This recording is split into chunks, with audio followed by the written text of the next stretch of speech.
Elvira bursts out in her outrageously funny feature film debut. Welcome to I Be Suffer. Oh, It's like all shit like that. There's like, I mean, one of them's like Unpleasant Dreams, but right. Of Generic. course. Elvira makes her big scream debut in her hot new comedy. Get it, Here's something girl. you'll want to pick up. What? Yeah, the boob tube Yeah, I one don't. would have been way better. Yeah. But go back to 1988 and fix this shit.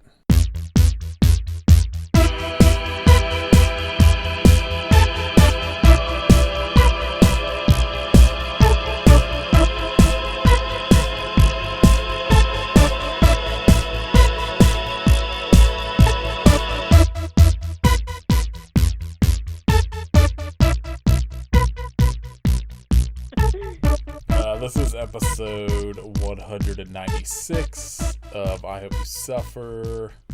My name is Nathan. I'm Kit. And I'm Katie.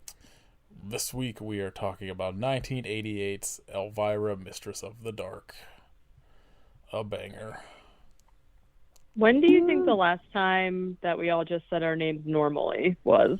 I don't know, I have two no episodes idea. ago probably. I don't think I think so. it happens more frequently than I think we are aware of. Maybe. I bet sometime in the last 10 episodes, all three of us have said like the correct names. The correct But name. I'm not gonna go back and find out. I'm not putting that much work into It's listening to the first not worth it. 3 minutes of every episode to figure it out.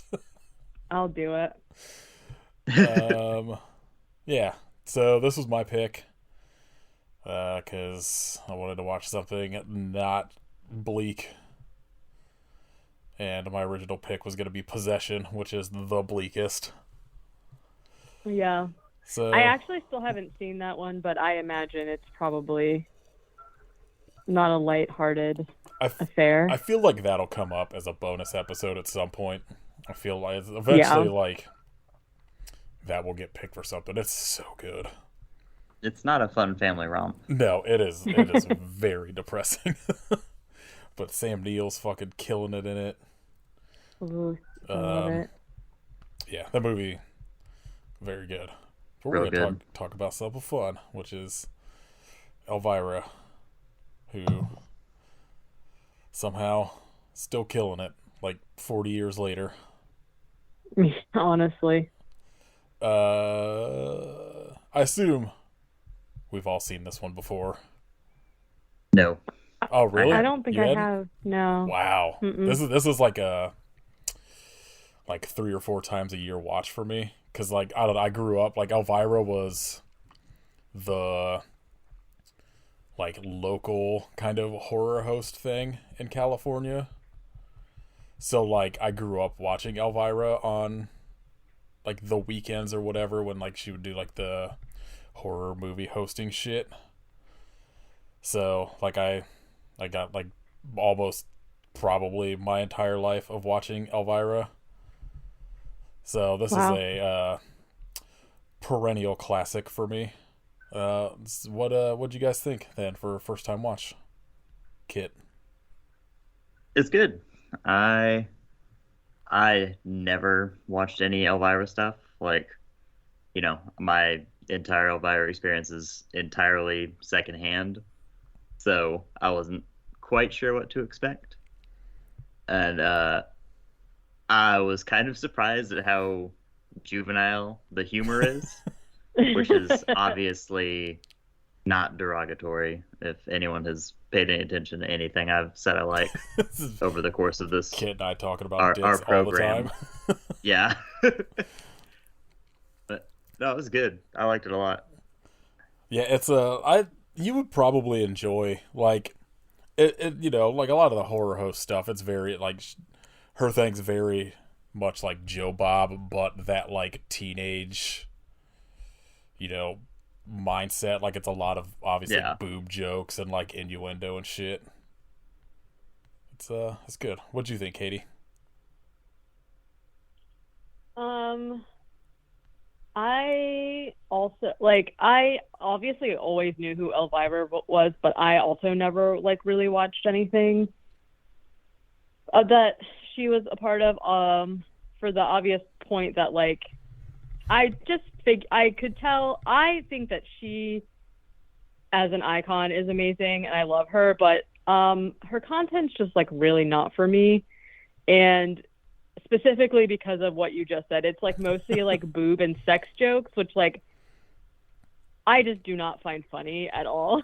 So it was fine. Like it was like a fun, easy watch. Like I guess I kind of at least appreciate that they gave her like sort of like this like little backstory for the movie. I mean, I don't know. Like I assume that everything has she. So this was like her first major picture or whatever. But like before that, it was like she was legit just a host, right? Like hostess. So, she like didn't. No, like, well, Cassandra Peterson, who's like behind the Elvira character, comes out of, I think, like the UCB improv thing. Like, she's in Pee-wee's Big Adventure and was in like a Cheech and Chong movie, I believe. Like, she comes like just from like a legit comedy background.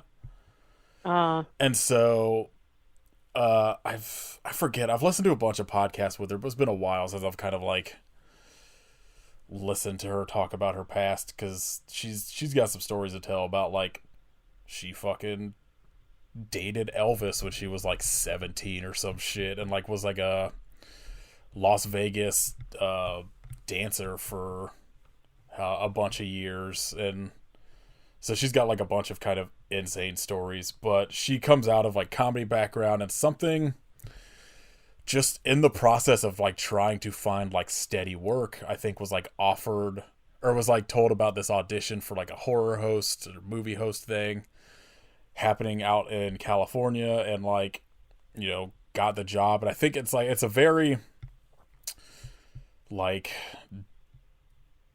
I think it's up for debate whether it's a deliberate ripoff of Vampira, who was kind of like, I think is usually considered to be like the first kind of horror host thing. And so I think there was like, even there was some like legal kind of things stemming from that, but this is her first movie as Elvira. But she did like I don't know, there's 1, 2, like, I don't know, 16, 20 something movies that she's in before this. And like I said, including Pee-wee's Big Adventure and Cheech and Chong. She's in Alan Quartermain and the Lost City of Gold. Some fucking weird shit. The Best of Sex and Violence, whatever the fuck that movie is. And then I think there's a second Elvira movie called Elvira's Haunted Hills that's like not nearly as good as this one. It's very like, the entire plot is sort of the like, it's like this, where she gets like stranded somewhere, but she's like, it's in like, she's essentially stranded in what would be like a Hammer horror movie castle, and it's just not nearly as clever as this movie is. Like, I think the thing I really enjoy about Elvira, Mistress of the Dark, is like Katie said, they give her like a backstory that like makes sense, and it's like, it's just kind of thrown out there, and it's not like an origin movie or anything like that. It's just, here's some backstory, we're moving on to her, you know, in this fucking conservative town, and her being like the like fish out of water or whatever, and it works really well. So like her, like, even though I said that like boob and sex jokes are not funny to me, her like as a foil in pretty much like the prudest town ever, like, it is funny. I wasn't trying to say that like I didn't think the movie was funny at all, but like obviously all of her quips and her like side things are all like, I don't know. It's like, it's not my, like, I could understand why people like it. It was like just a especially for like a lighthearted thing, because she's like very her aesthetic is like very spooky, witchy, Halloween type more than horror to me. So like I enjoyed that aspect of it, but I don't know, like, it's fine. I think she's got very good comedic timing, because it's like Mm-hmm. you take the idea, like I could not watch a movie of Joe Bob Briggs all of a sudden thrown Oh into no. like a plot movie, No. or like Sven Gulli or some of these other people. Like, I think her background as like a legit comedy person helps, and then the cat Chastity in the movie, the like kind of her main foil or whatever, Mm-hmm. is like just perfect casting as like the nosy townsperson. Like, she's so funny, and like all of the shit she's in as Yeah. just playing that kind of like generic midwestern housewife person. Well, I say she's good in everything until I just realized she was in Master of Disguise, and I don't think anybody was good in that, but So she might have been the best one in that movie. she probably was. Honestly. I don't remember her in it, so I don't either. I feel like most people probably know her. She's the principal's assistant at Ferris Bueller's Day Off. Like, she's in like a bunch of like those 80s and 90s comedy stuff. I think she's in like almost every adaptation of The Little Mermaid. Like, I see that, like, she's like a bunch of Little Mermaid shit on here on Letterboxd. She was in Dickie Roberts, former former Oh my child God. star. Yikes. Air Bud Strikes Back. The Little Mermaid Live. Was there any porn in the Airbud movie? Oh, 100%. Oh no, those poor dogs. That's what they're She getting. fucked the Airbud. This is the Air Bud porn star movie coming up. It looks like she was from like Pee Wee Herman shit too. But yeah, either way, I don't know. I like this movie a lot. It's good. I I do like too that like the big movie they show in it in the middle is, I tried to remember but I forgot. I've had a day, folks. At this, oh my, yeah. At this stage, I didn't think or wonder if this was a real movie until like later when Attack of the Killer Tomatoes was there, and then I was like, I wonder if that was real. It definitely seems like something. He talks about Roger Corman movies a bunch in this. Yeah. And so we see her, on her couch as she does, and they're kind of like, then we pull away and we see that like we're literally at the studio, like where she's filming this, watching her, and they're kind of like running her, like trying to get her to tie it up because the news is coming on. So she has a run-in with the new station owner, who is a super gross man, and he's kind of like insinuating that he thinks that she's gonna like sleep with him, and he grabs her boobs. This happens multiple times in this movie, and like it's always also to like sort of authority figures doing it, like the priest and her boss and shit like that. Yeah, and I understand that this came out in like 1988, but I just don't think it's funny. But then she stomps on his foot to like get him away from her, and she stands up for herself and pushes him over, and basically is just like quits because she's like, I don't need to be dealing with this like sexual harassment, literally. And she's like, I'm not worried about it because I've got a show lined up in Vegas. She's like, so I think that Manny is supposed to be her agent, is kind of like talking to her about like, oh, are you sure you don't want to just like apologize and try and get your job back? And she's like, no, like I'm just gonna focus on this show in Vegas unless there's a problem with the show in Vegas.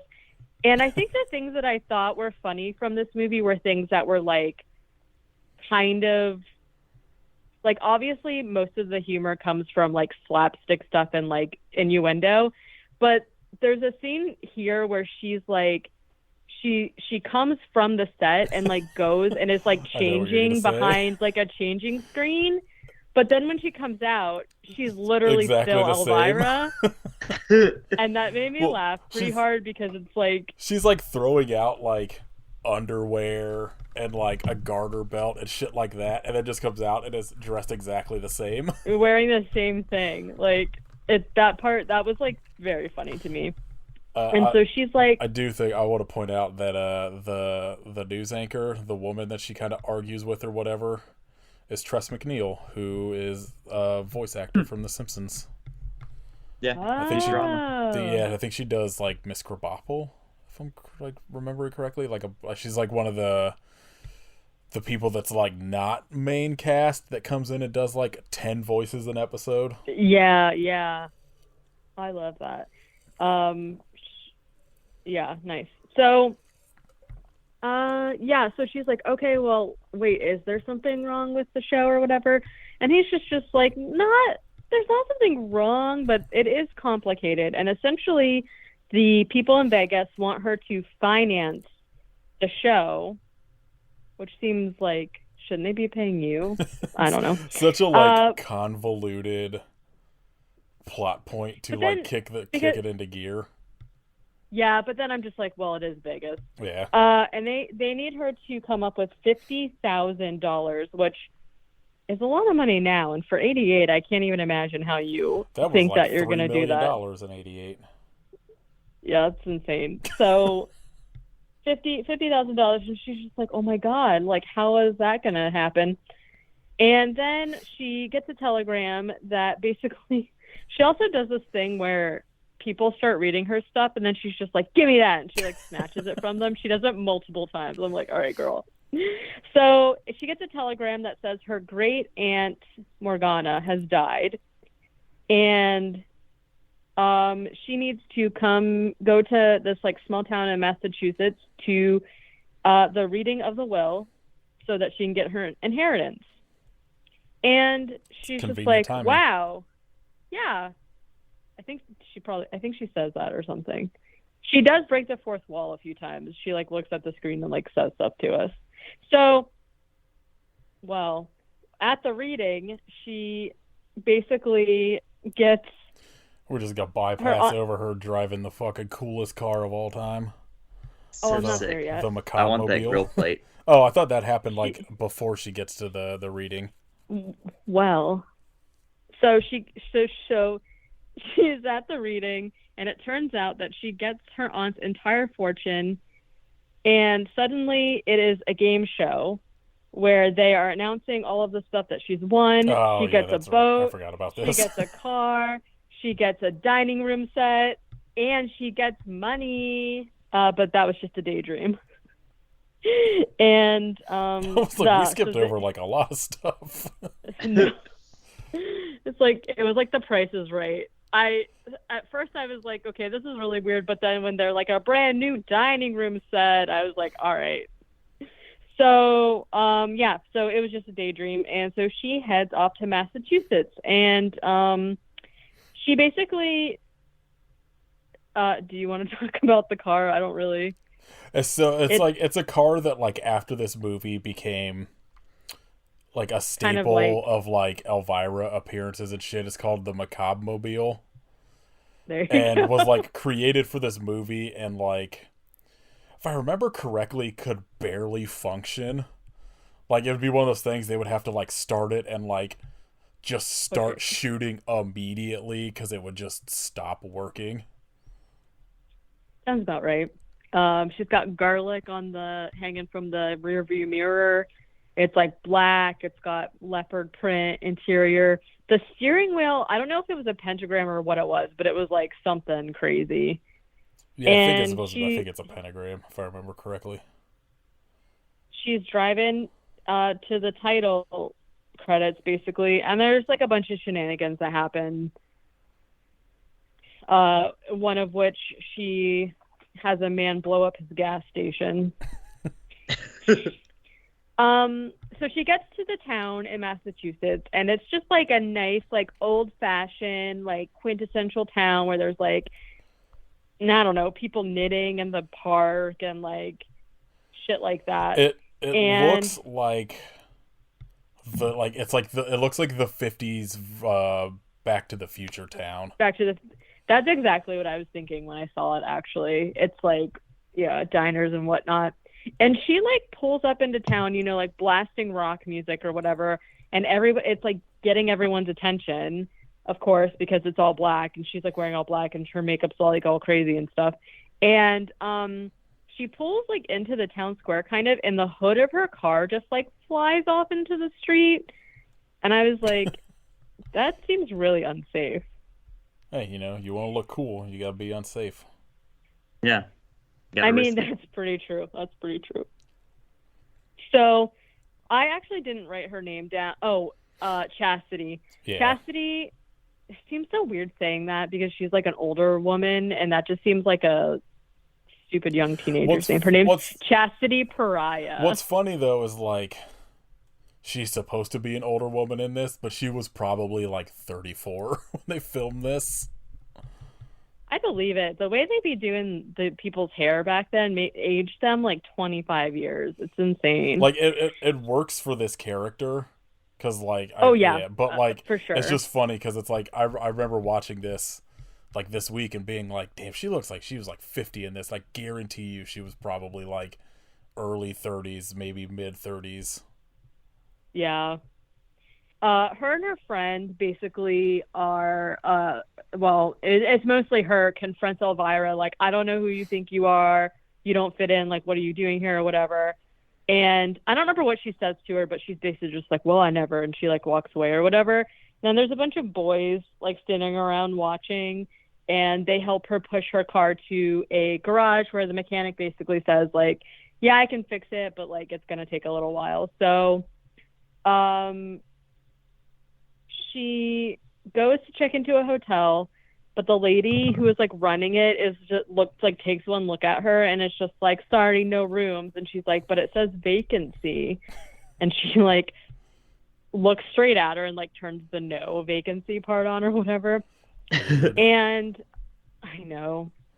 Then so I'm really confused about this because I thought, so there's like 3 people involved in this motel. It's like the one lady, then the guy I thought was her son. Which guy? Like, I don't know his name. He was like at the motel also. The old guy? Yeah. No, I think they're supposed to be like a married couple, because that's why he's still like beaten down by her. I really hope so, because there's something that happens later that really grossed me out, because I thought I think they're supposed to be married, but son. I don't understand it. Like, it seems that it's like the young girl that's there is their daughter, but also like she's like 13 and they're like 80. Yeah, so this whole situation confused me because I literally wrote the granddaughter, Robin. I don't know. Anyways, I like to assume it's granddaughter because I don't know. It seems very strange that it would be a daughter. That's what I thought too. And then I don't know. Okay, let's just go with that they're married, because later she like licks mustard off his ear, and I wanted to throw up because I thought, whew. Okay. Look, that meal they made doesn't discriminate. I know, the pheromones. So, okay, so basically Robin comes down wearing, like, almost no makeup, but her grandmother, like, freaks out and is, like, basically, like, trying to say that she, I don't know, just is being, like, really crazy about it.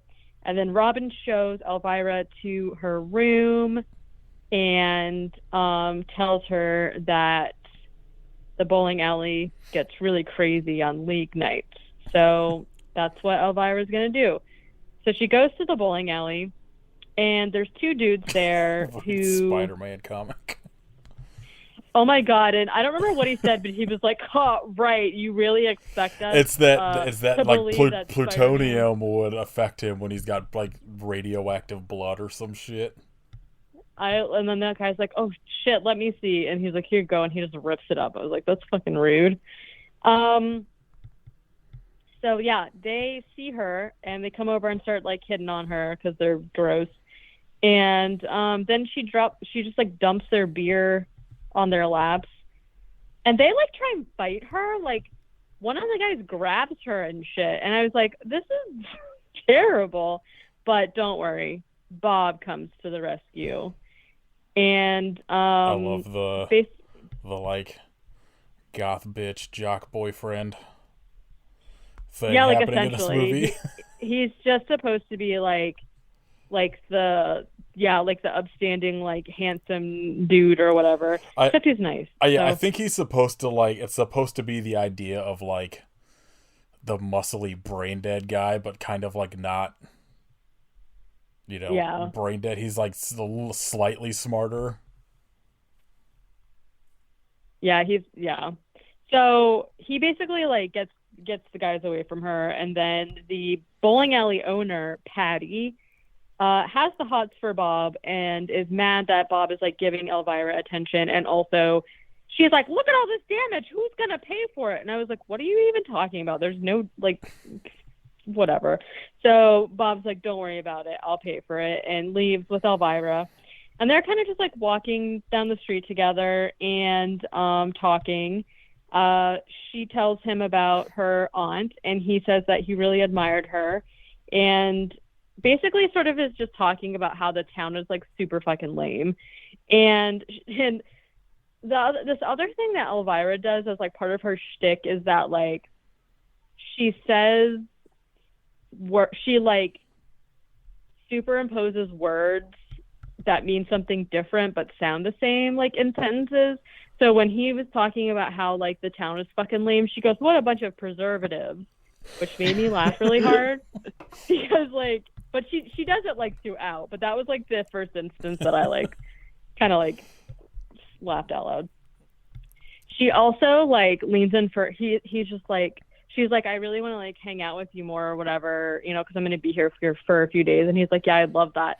She like leans in to kiss him, and then all of a sudden he's just like in his car and he's like, bye, and he drives away. I was like, all right.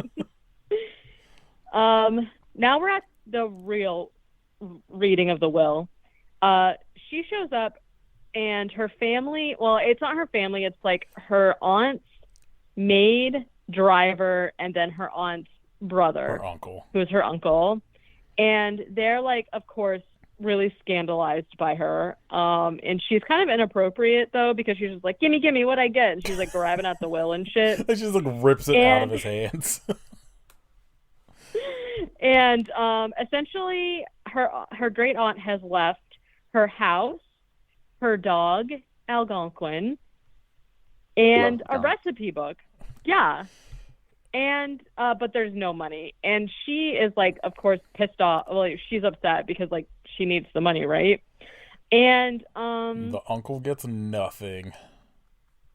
Yeah, uncle gets nothing. William Morgan Shepherd from just some fucking banger movies: The Elephant Man, Wild at Heart, The Keep, Hawk the Slayer, Needful Things. And here he is. Farewell, Mrs. Kringle, which I feel like Katie's probably seen. I don't know if I've ever heard of that, actually. It's got Christine Taylor, Ben Stiller's wife. I'm assuming it's a Lifetime movie. Yeah, I don't know. I'll have to look into it. Yeah, no money.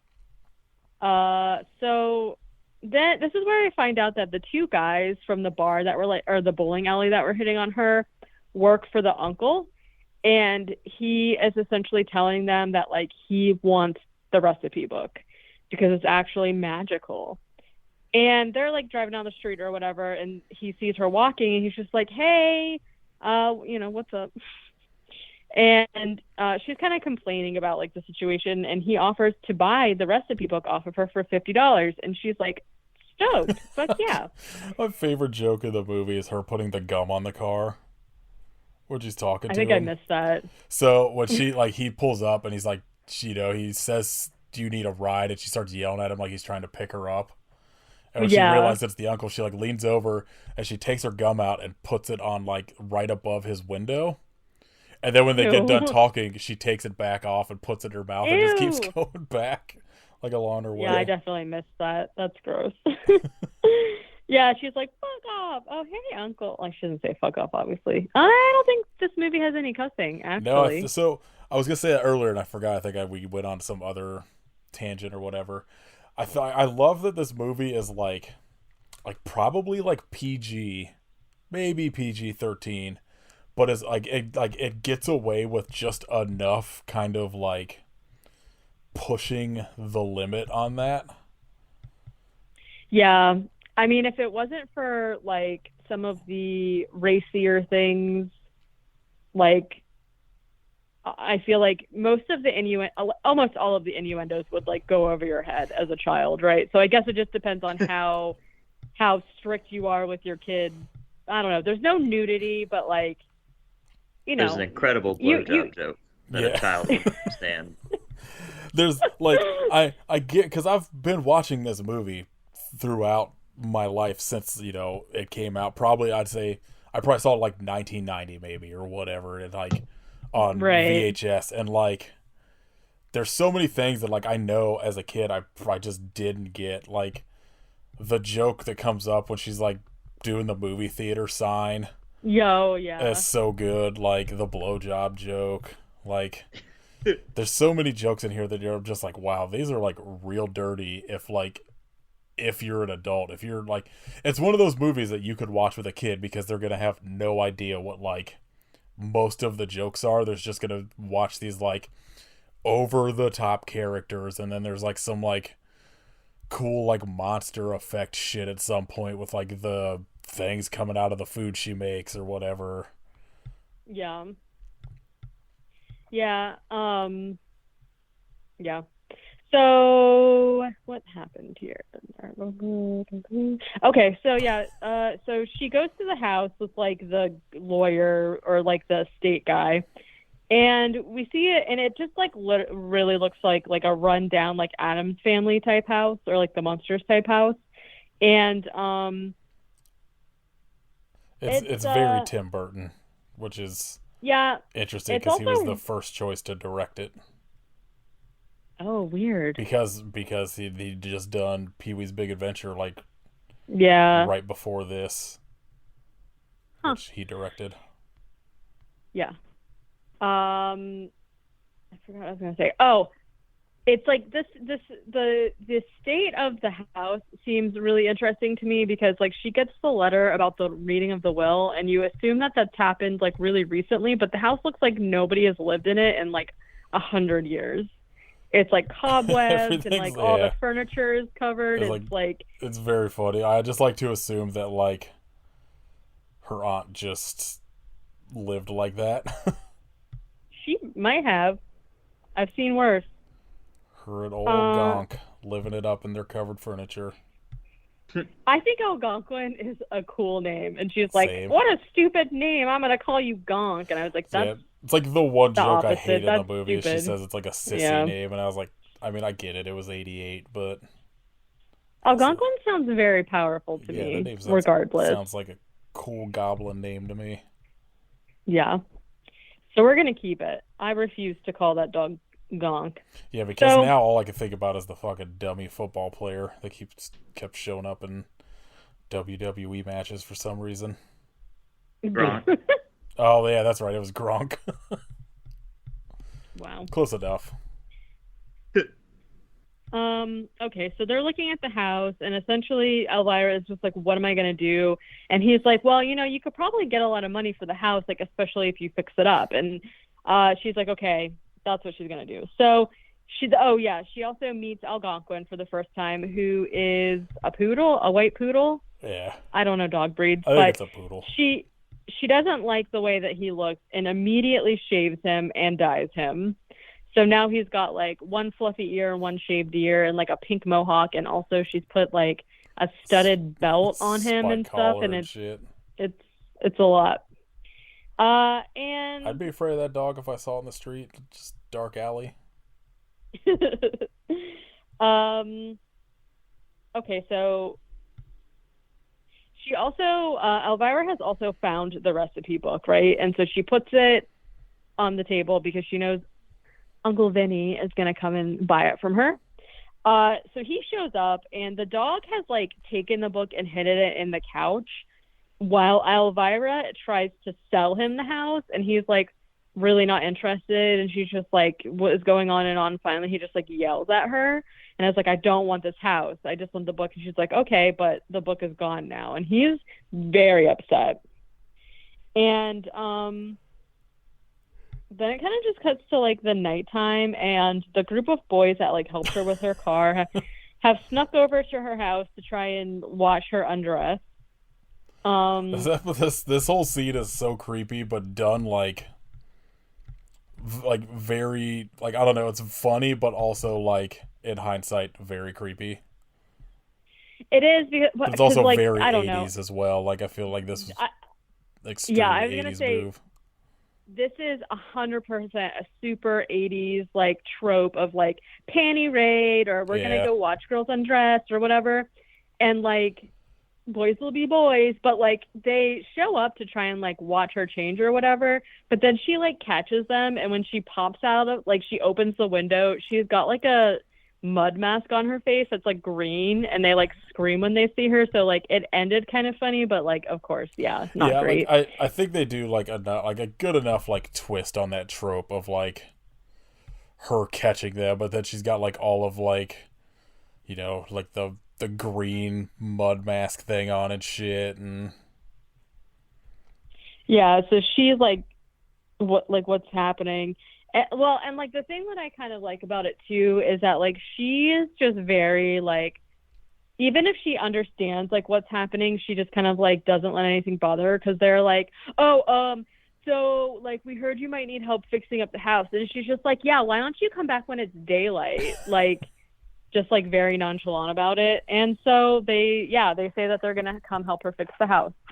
So now she's sleeping, and someone calls her name, and she wakes up and follows it to, I don't know, a mirror where she looks into it and sees what looks like an old hag kind of situation, but she wakes up because it was just a dream. And then Algonquin's sleeping next to her, and she pushes him out of the bed. I like Rude. I like the joke that like before you know it's a dream that she's in that like over the top sleeping position where her hair's all flowing out Oh, perfectly and she's yeah. in her like tight dress and all that shit, and then they come back to her when it's like not the dream but she's got like all the makeup on and or the mask and shit. And Yeah, she's like a normal. only bad part about Elvira, she doesn't like that dog. At Yeah. least at first. She comes around, but Yeah. So it's just a dream. So the next morning, the boys come over to help, and she is doing housework and like extremely tight. I don't know if it's a dress or if it's pants, but there's like cutouts on the side and shit. And so basically, she's got like the entire neighborhood of like kids helping her with the house now. well, fun Um, fact: Brad Pitt was supposed to be one of those kids, but she thought he was too handsome to be Ew. believable in like that town of like where they're all supposed to be like nerdy kids. That rocks. Wow. She's right. That's Also, so weird. um, it's like yeah, imagine so that watching Ghoulies go to college and like one of the background characters is Brad Pitt. Like what? Fucking Timothy Chalamet shows up or some shit. Like, Yeah, oh my god. Ryan Gosling. yeah, right. Every time Ryan Gosling shows up in any movie, I'm like, you're too handsome for this. Yeah, get out of here. Don't be in movies at all. I'm like, you're It, good, but it you're only too makes sense handsome in for Blade all of Runner, where he's the android. this. Ryan Gosling's so good. Um, Now I gotta watch Drive. I haven't watched Drive in a while. Same. He's also in a sick band that just played like weird Halloween music. really? I didn't know that. Yeah, I forget what it's called. It's I think it's like Dead Man's Bones, something like that. And it's like Shit, this I'm weird gonna have- indie band. It's like all of it is just Halloween sounding shit. It's pretty good. That sounds amazing. Also, it just started raining, and I don't know how loud it will get. So sorry if anybody hears weather happening because it might. Good old ASMR. Florida. Yes. Yeah. So the whole neighbor's helping. It's kind of funny because the kids are like helping paint, and there's kind of like a montage, and then like She's once they get done, Grab a tool and start banging. Yeah. oh my god, yeah. But all they're Amazing. doing is like painting the house. So the kids all step back and they're looking up at it like, and she like walks over and turns around and screams, and they show the house, and it's like literally painted like 20 different colors, It's like every- very nonsensical. Awful. Oh, it looks sick. I would live in that house in a heartbeat. No, it's like every single kid painted it a different color essentially, but then she's like, I love it. Oh, And they're man. like, okay, cool. So there's a town hall meeting where basically everyone is complaining about Elvira and about how like one of the guys is like, hey, like don't worry, there's an open house set for tomorrow, so she'll sell the house and leave, and then like we'll be done with her. But then they're like, well, oh, just so you know, like we're allowed to like do anything we can to like run her out of town if she doesn't leave on her own or whatever. So the realtor comes over, and essentially he just like hits on her and like tries to like sleep with her essentially, and she kicks him out. And then unfortunately nobody comes to the open house. Then her agent calls and is like, hey, like we need, like Vegas is asking about the money, like we need the money now. And she's like, okay, well, I don't know what I'm supposed to do. So she goes job hunting the next day. Meanwhile, her uncle's henchmen have like broken into the house to try and find the book, but they get scared off by Algonquin. And then He is he's pretty like, tough okay, Terrifying pooch. well, yeah, now he's like a punk rock like biker dog. Yeah, that spike collar. Can That's we- all it took. Yeah. Talk for a minute about how Letterboxd has similar films to this as Scary Movie and Stan Helsing is like the top two. No, that That's just anytime I rude. look at those like suggestions, they're always terrible. I'm like, just because this is like a comedy, come on, it's very different Like caliber. epic movie should not be anywhere near this. No, Like Army of Darkness, Dracula Dead and Loving It. I'll even take Sure. Hubie Halloween. sure, But there's Yeah. something about Mary. Get the fuck out of here. yeah, no, There was something Um, about Mary, though. Yeah, there was. I agree. I think that's a Um, thing this country could get behind. Know that there was something about Mary. Also, It's so stupid. yeah. Okay, so yeah. Meanwhile, the henchmen couldn't find the book, and so Uncle Vinny tells them to go to the town ordinance, like go get all the town ordinance and like bring it to him. So after she has been trying to get a job and nobody will hire her, she runs into Bob, who is trying to put letters up on a kiosk, and like it's like a marquee, and he drops one of the letters on her head. And I don't even remember. There's some kind of blowjob joke. I don't remember what it was. He goes, "How's your head?" And she goes, "Haven't got any complaints so far." There you go. Such a And then he's fucking like, perfect "What?" joke to like get past censors and just it's so good. Yeah, he's like, what? And she's like, I'll live. And like essentially he tells her that like the movie theater is kind of like going to go out of business, and so he doesn't have money to like hire her or whatever. And she is just like, well, yeah, like you need to play better movies. And she's like, I have some of the best movies ever in my trunk. And I was like, what? That's a weird place to be keeping movies. But then she also Well, was that- like, hey, you spelled. That was like a thing. Like I think one of the big stories about when Night of the Living Dead came out is George Romero and like I forget what the other guy's name was that helped get that movie made, like would drive around with just the prints in the back of their trunk for like to go to drive-ins to play it. I mean, that makes sense. I guess I don't. I guess It doesn't make makes sense sense to me in if it's like your 1988, movie. but Yeah. I mean, whatever.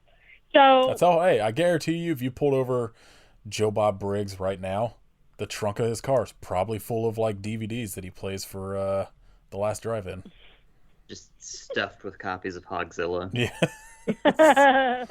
He doesn't actually play those movies on Shudder. He has to bring his own DVDs to play them, Yeah. even though they're all on Shudder. Every time you hit play on Shudder, it's Joe Bob. Joe putting Bob one of gets those movies shocked by a collar he has to wear. He's working so many VCRs. Every time you rewatch those episodes, it's like a different thing for each person because he's doing them live. That's hilarious. No, and she also. Yeah, go ahead. She also says, "Oh, your other problem is that you spelled matinee wrong. It only has one E." And he's like, "I don't think that's right." And she's just like, "I work in show business. Trust me." So she climbs up to get the E, and like I don't know what the movie he was going to play was called, but it says, I think it says How To, and then there's like a really big space, and it says UCK.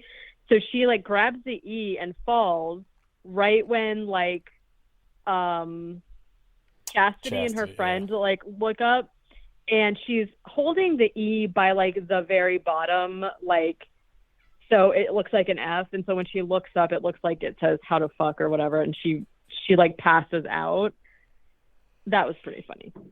Yeah, that's one of my like I feel like that comes up, that screenshot comes up like a lot when people post about this movie. It's just that of like her like falling into the side with just the F. All right, it is raining hard and thundering, so we'll see. What a mood setter.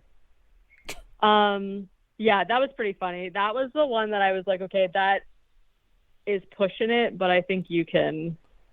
It could get through. So, we see that Uncle Vinny has a hidden elevator in his bookshelf. Pretty cool. I have the screenshot of that, and I think it's like it says wild adventure, and it's just how to, just like the big gap. Like I don't know what this was supposed to be originally. Yeah, she kept saying something about ducks and quacking. She was making jokes, so it must have been something. How to duck? Like I've seen that. How to hunt. I don't know. I have no idea. I assume it's how to duck. But that makes a lot of sense. That makes a lot of sense because when she was making when she was like making the jokes about that, I was like, what? Like it went over. I didn't put it together, but that makes sense. So yeah, Uncle Vinny goes down his bookshelf elevator, and down there is an altar, and he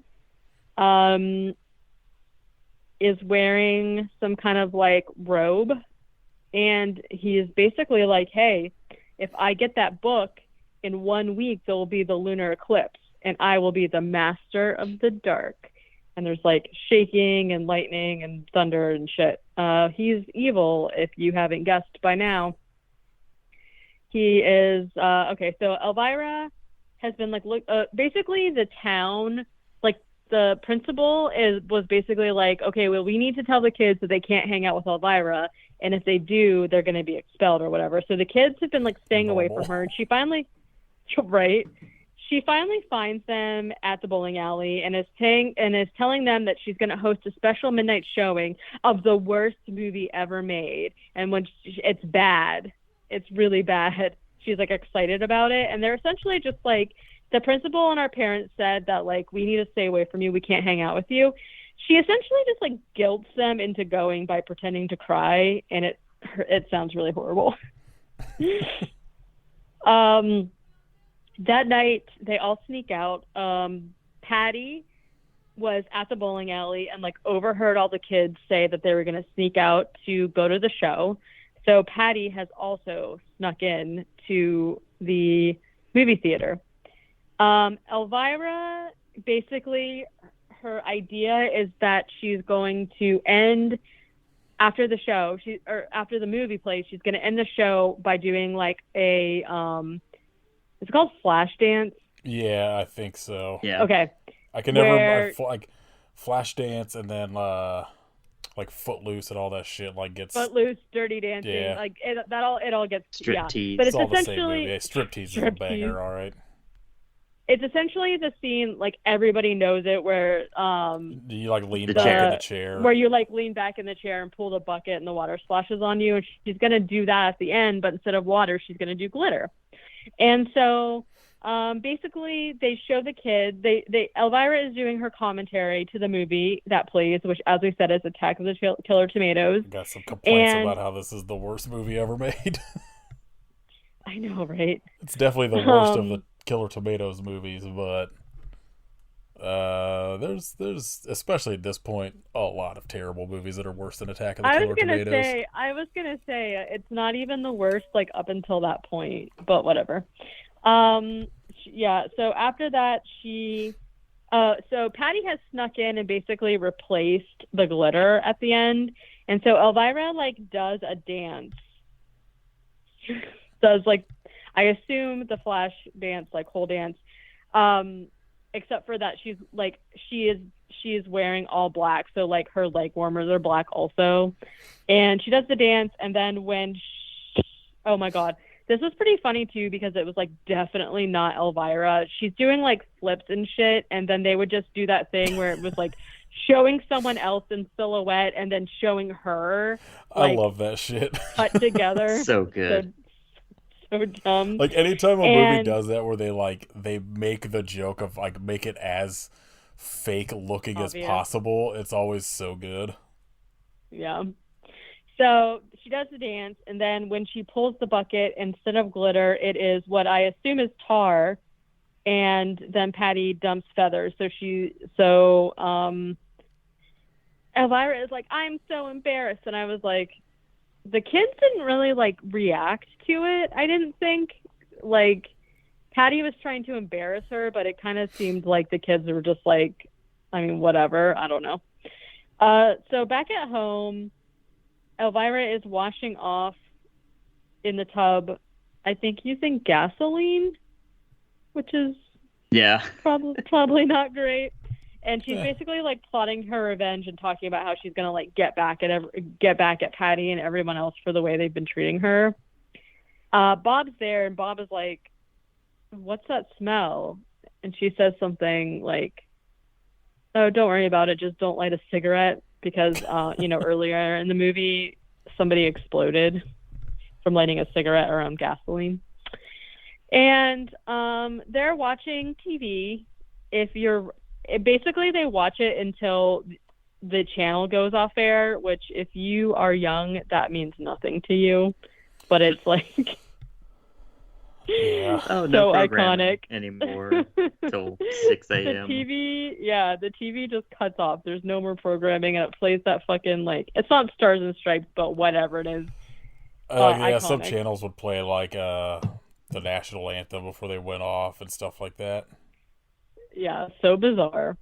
And then Elvira is just like great, and she's like trying to make the moves on Bob, but he is all nervous. And he's essentially just like, I'm hungry. Like, why don't we go to this all-night diner? And she's just like, oh, don't worry about it. I'll cook for you. I'll make you something. So she takes the recipe book that is her aunt's, and she basically, like, looks through it until everything is written in, like, a different language. And she essentially just, like, reads things. And then it's just like, I don't remember what the title of whatever she made was, but she was like, oh, casserole. That sounds good. It definitely wasn't casserole, but then she basically goes through her aunt's like cupboard and finds all of the ingredients because they're like labeled, but it's all fucking gross looking. Like the first ingredient is like worms. The second one looks like I don't know, cheese curd. I like that, like she's like, it's just like one, and she just pours the whole jar of everything in it. Yeah. Then she's like, this Liminar smells like it's out of like it's past expiration, but it says it's good until June, and she just dumps it in. It looks really gross. And then at the end, she adds spray cheese and she crushes some potatoes on top, so you know it's a real casserole. Some real Midwestern shit. Yum.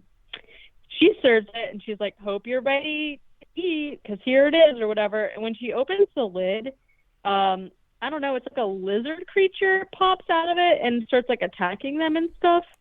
And eventually they like dump it into the sink and like garbage disposal it. But they're just like, that was kind of weird. And then Algonquin steals the recipe book and they chase him up into the attic, where they find a trunk that has a bunch of Aunt Morgana's stuff in it. And there's also a letter to Elvira in there. And the letter essentially says that Elvira's mom was actually the true mistress of the dark. And Vinny, her brother, had always tried to, like, I don't know, take the title from her, essentially. And, okay, this is the second funniest joke in this movie to me. And basically was talking about how, like, Morgana was the one that sent Elvira away from, like, the town in order to protect her from Vinny. And they show, like, baby Elvira in, like, a bassinet being, like, delivered somewhere with full makeup on this baby, and it looks fucking hilarious. Like the baby holding this giant-ass ring, too. Yeah, with, like, Elvira makeup, basically. And the fucking giant hair. Yeah, very funny. And her, like, beauty mark thing. So, and she's like, yeah, so now it's your turn to, like, to protect the book. Like, you can't let Uncle Vinny get it. So, basically, she gets really excited, actually. All of that kind of doesn't really faze her. And she's just like, oh, I can use the book to make the money that I need to do my Vegas show.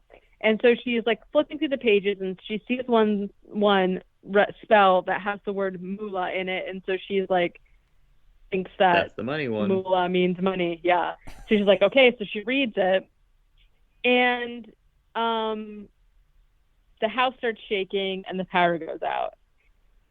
I don't really like. That's all that. This is the second all that movie thing in a does, row. that this spell does. Shakes the house. Shakes the house. This is like the second movie in a row where someone does magic and like makes a snake happen. And there's also hot dog stuff in this movie. So there we go. Yeah, as there should be. 2 weeks in a row.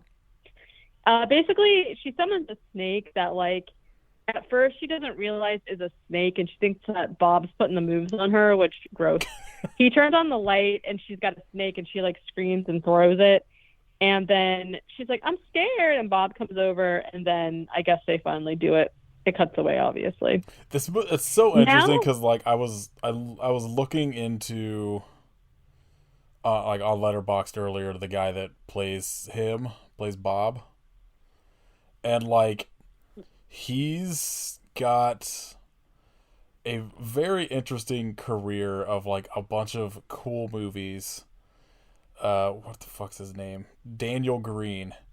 I guess, well, he was in there Something About Mary, so we know that one is cool. He's in Hands of Steel. He's in, like, a bunch of weird Italian movies. He's in Hands of Steel, which rules. American Rickshaw, which also rules. It's this fucking movie called Hammerhead that has one of the coolest posters I've ever seen. Like, he's in all of these, like, weird Italian action movies that, like, I didn't put together anytime I've watched this that it's the same guy, because I've watched Hands of Steel like a bunch of times, and I don't know, it was interesting realizing that, because it seems like he did a bunch of Italian stuff and then just, like, came to America, and he was in, like, There's Something About Mary, Me, Myself, and Irene, Shallow Hal, Dumb and Dumber 2, Kingpin, Hall Pass, wow, Fever what a Pitch. career.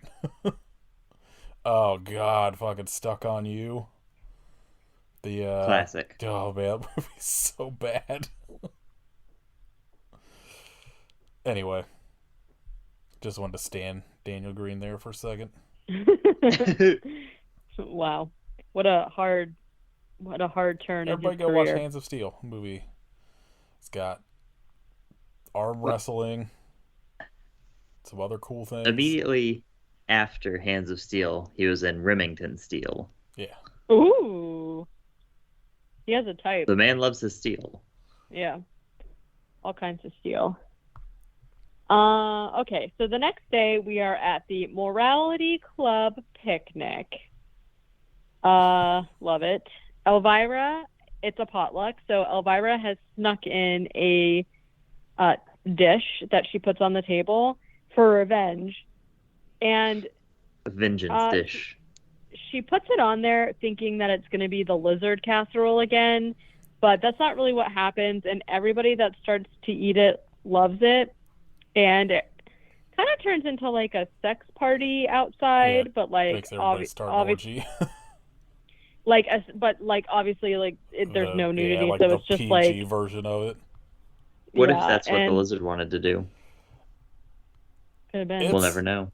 Very wild to me that this movie and Beetlejuice came out at the same time, and both movies have some weird creature coming out of like a casserole dish in them. Yeah, true. I think I was gonna say the Edward Scissorhands. The Beetlejuice one is like way grosser to me than the lizard. The lizard was just like a little creature, but the other one was like a fucking shrimp cocktail hand. Oh yeah, that like pulls you into I want it. the cool shrimp glove. Yeah, Same. gross. I think for me it's Yeah, really the gross. color that does it, because it's like skin toned almost. So yeah, anyways, this is It always I'm makes me gonna laugh Google shrimp glove. anytime Katie just kind of like nonchalantly just bypasses whatever we said, was just like, yeah, gross anyway. So, someone's got to keep it moving. Otherwise, you guys are going to be talking about hot dog water Hot dog for sticks. hours. Yeah, chocolate starfish and hot dog water. That's all Kit and I talk about. Gross. Yep, pretty much, actually. And Man, that penises. shrimp glove is really cool. Yeah. Why can't I buy it?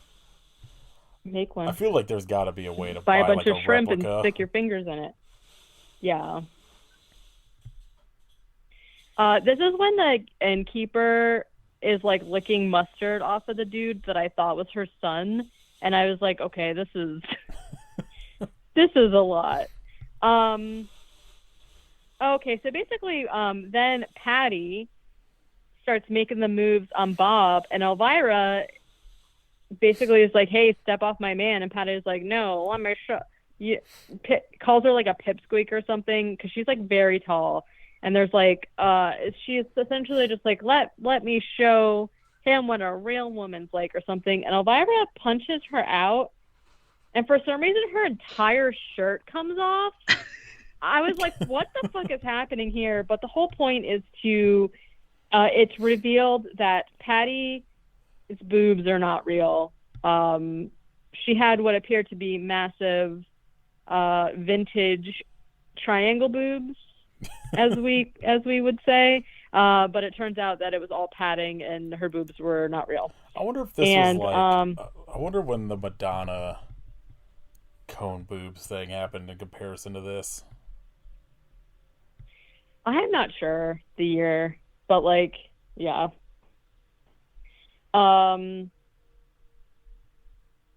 So everyone's frisky, right? And so at the next town hall meeting, they're all kind of like accusing each other and like complaining. Oh, I guess if I didn't make it clear, Elvira accidentally, it was like everyone was eating her stew, and it was very obviously like a love potion type thing. Right. So,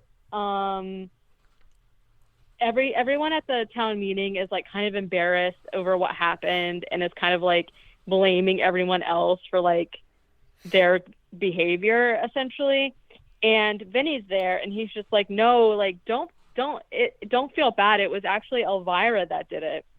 And he found this ordinance in the town ordinances that's from, I don't know, 17 whatever the fuck, that basically says that they can have her arrested for witchcraft because she made the love potion.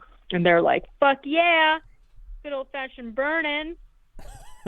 So it comes up later, but I always like the line when they're just like, we should do this once a month is like so Yeah. funny to me. Elvira and Algonquin are in jail, and Bob comes to, see her, and it's essentially just like, what can I do to help you? And she's like, okay, go to my house and bring me the spell book. So he goes. Algonquin turns into a mouse. Yeah. Cash. I think that's a thing all dogs can do. Yeah, absolutely. Just to let you know. So like so there's a couple things happening at once. The kids are on the roof of the jail trying to use an electric saw to like saw through the roof.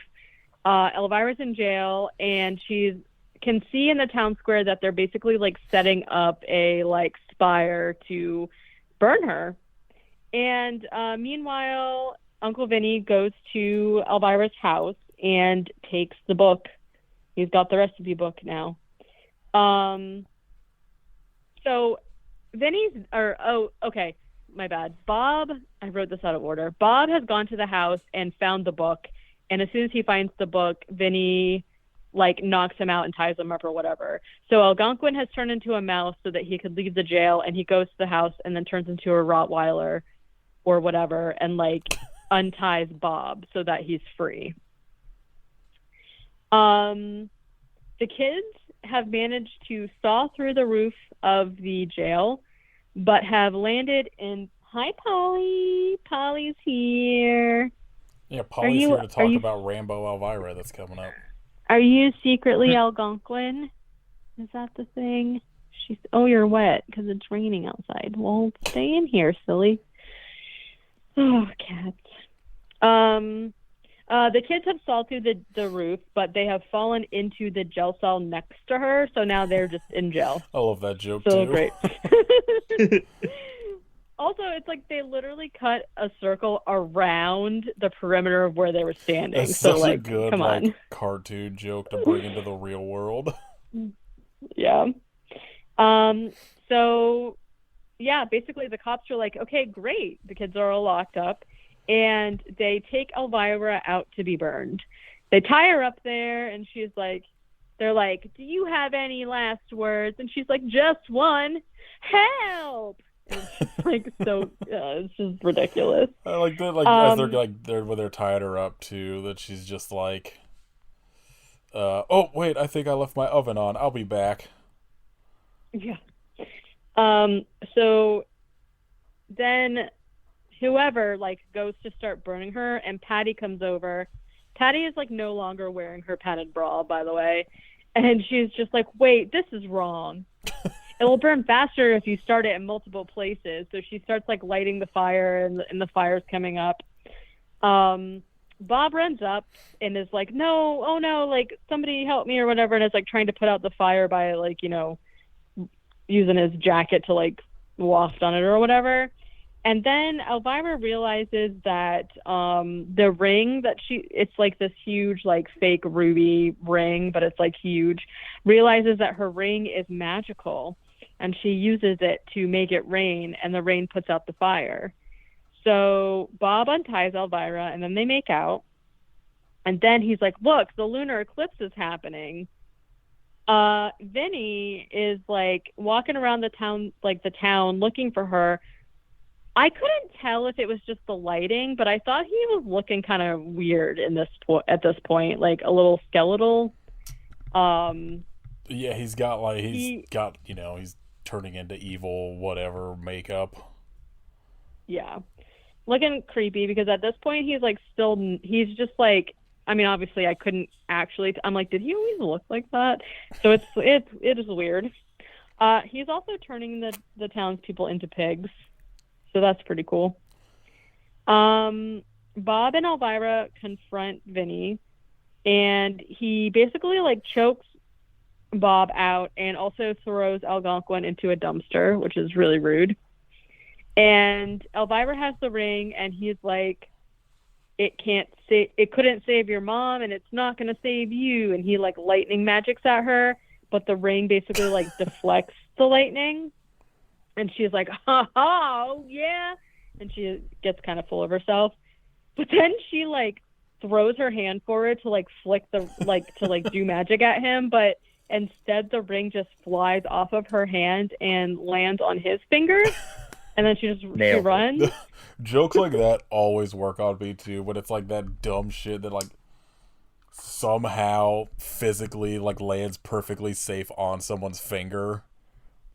Yeah. Like, yeah. And she was like so far away from him too. It didn't even like show it gliding onto his finger or anything. It just cut to him like holding his hand out with it on there already. And So he's good. really stoked to have the ring too. She runs away. He's like looking for her. She comes out of, I don't know where she was. She like opens the door and she's it looks like Rambo. And she shoots him with a rocket launcher, and I was like, "What's going on with this? It doesn't work." I fell down like a rabbit hole earlier when I was looking up like pictures for this movie of people that cosplay as Rambo Elvira. And like it'll be like these massive like just ripped dudes dressed up as like Rambo Elvira. It's so good. That's amazing.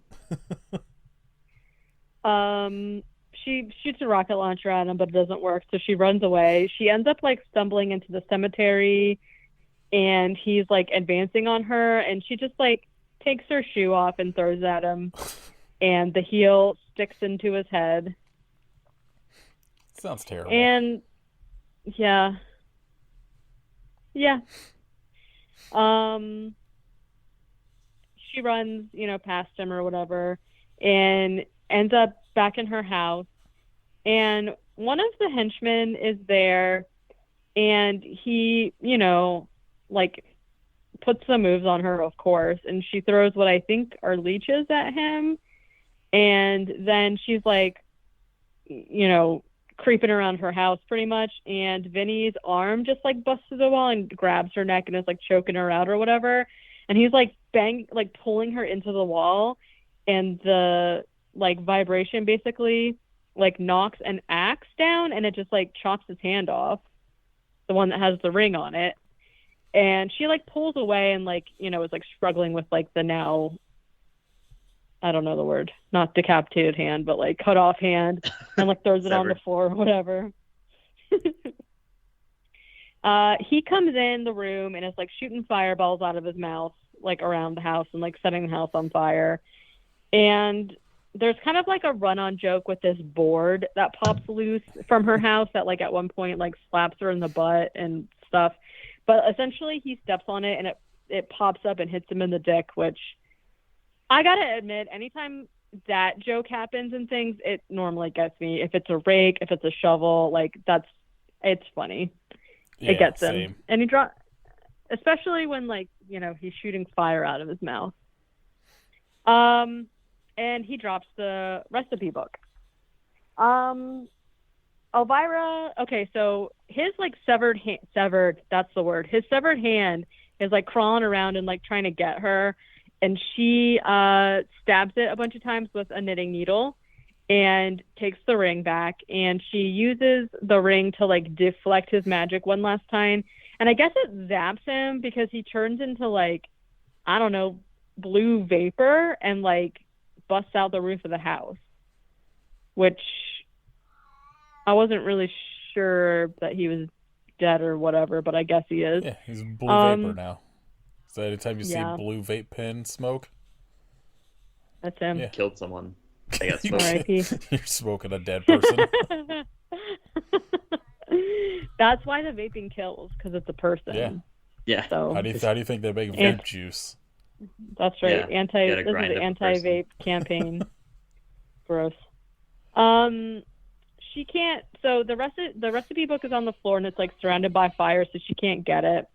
And she hears the voice of her aunt say, "Remember, you carry the power," I think. And so she just runs out of the house. The next morning, Bob, Elvira, and Algonquin are sitting on the steps, and Elvira is like pretty sad because everything sucks. Like, her house torched, and she doesn't have any money to do Vegas, and everything sucks or whatever. And Bob's just like, "I'm sorry," because he got choked out. And then an angry mob shows up. But it's okay. They actually came to apologize for being terrible to her, and now everyone likes her, which I kind of didn't understand why this happened. Well, because she saved the town from being turned into pigs. Okay. Like they I guess that makes realized sense. that, like, what's his name was bad and was going to, like, Yeah. Pick up the Okay. Makes tab. sense. turn everybody into hot dogs. Yum. Yum. Uh, everyone likes her now, so it's great. The mechanic also shows up with her car, which is completely fixed, and she's like, "Okay, fuck yeah, I'm not stuck here anymore." Then Patty comes over and says, "Sorry, I set you on fire and stuff," which I thought was pretty funny. And she's like, "No, no worries." Then the lawyer comes over and says, "Well, now that your uncle is dead, the entire inheritance actually just goes to you and his estate, and like here you get all this money." And she's fucking stoked. So that part has never made sense to me because, as far as I remember, doesn't when they're reading the will, it's just like he gets nothing.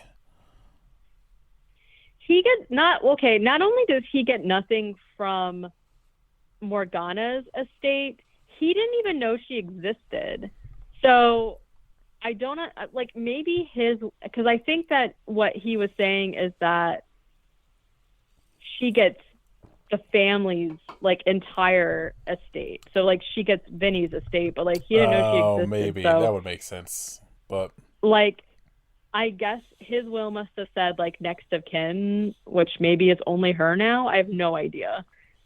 I'm just But always like, anyways, every time I've watched it since, like, as an adult, I've always just been like, it's like it wasn't like he gets nothing yeah. in this, so I don't understand what she's supposed to be getting. But I guess it would make sense that, like, I don't even know why I'm thinking about it because it is just like a dumb sappy ending to a movie. But like, Yeah, like I think that they were implying that it was like his estate, and now she's got enough money to be on Vegas, which literally it just cuts to her singing and dancing and rapping in Vegas.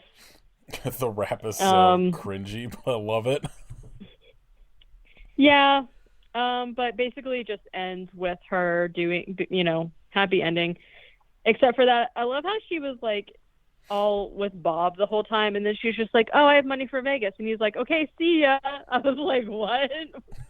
Okay, but then, oh, I guess they do show him at the Vegas show, so never mind. Happy ending. And then I think she ends with unpleasant dreams. Yeah, I think that's, if I remember correctly, that's how she signed off her horror hosting show.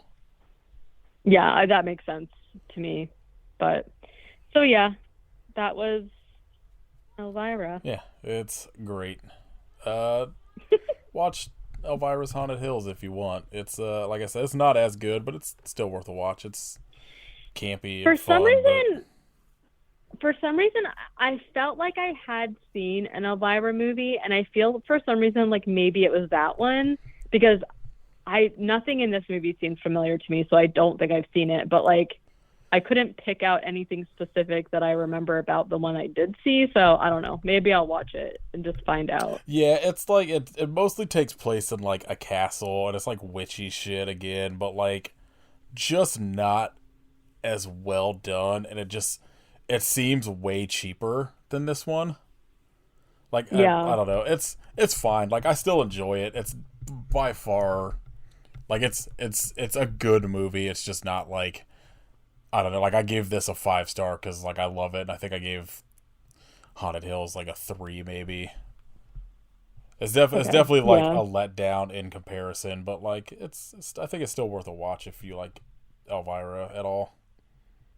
And right. then I think right now, if I remember, like it kind of jumps around periodically, but there's like a full moon collection of Elvira doing, you know, jokes and shit over full moon movies that I think's on Tubi right now, and I think on Prime maybe. People want to watch that. It's not the best, but it's pretty fun. You can watch her talk about fucking cannibal women in the avocado jungle of death. What more could you want? Yeah. All right. Any news? I did see some news. So, well, so I didn't. So I saw that they're making a prequel to Predator, the Predator movies. Yeah, I feel like Yeah, Kit brought Skull. that up. Did they change? Is it called Prey or something now? Yes. Yeah. Skull is its like working title. It's by the dude who did 10 Cloverfield Lane. Okay, so maybe that's okay. So I guess maybe what I just saw was that it was like, yeah, it's called Prey now, and it's set in the 1719, and it's supposed to be about the Predator's first visit to Earth. So, Which would have been it also doesn't make sense if you tie in like if The Alien versus Predator is movies. canon at all. I don't. I do. Right. I do. Real quick, Kit, did you see Criterion's do it a 50% off sale for 24 hours only? I did, and I'm debating on if I want to spend the money or not. Okay, I wondered if you saw that or not. I've been looking all day, like, All right, Katie, continue. and then kind of like, but it's going to be released for Hulu as a Hulu original. So, as part of Disney's purchase of 20th Century Fox, they're shifting them to where they're doing 10 digital movie releases a year that are going to be like mostly for Hulu, is my understanding. So like they've got the new Hellraiser is going to be part of that. So, apparently an Alien movie. They're doing the That's Alien what I movie. was gonna say next, yeah. But the person who's like writing and directing it, I guess, was the producer for Texas Chainsaw Massacre. So Yeah, the Alien one, or the director of Don't Breathe. Yeah. He did he directed the Evil Dead remake, which slaps. Yeah, so I like the movies that he's directed, but everything else that he's done, like production wise and stuff, it's like, maybe don't have your name attached to those. I just like, I don't know. So like on the Alien thing, number one, I don't know why there's like 4 or 5 concurrent Alien things in the works by different people. Yeah. Like that's what I don't get either. I don't necessarily have an issue with Fede Alvarez, especially as a director. Like I like Don't Breathe. I never saw the second one. I heard it was trash. I also didn't feel like there needed to be a second one. Like that definitely didn't need to be. I love his Evil Dead remake. Like it's got like, you know, some cringy dialogue in it that just kind of is clunky, but like the fact that he was able to successfully pull off a watchable Evil Dead remake was like a small miracle. But like he's not, based on what I've seen of his work, he's not somebody I want to see handle Alien movies. And also, Ridley Scott is 110 years old. Let him finish his fucking vision before he dies, and then just be like, okay, now we'll just go fucking hog wild on Alien stuff. But like, let him finish whatever he was fucking doing with his Prometheus shit.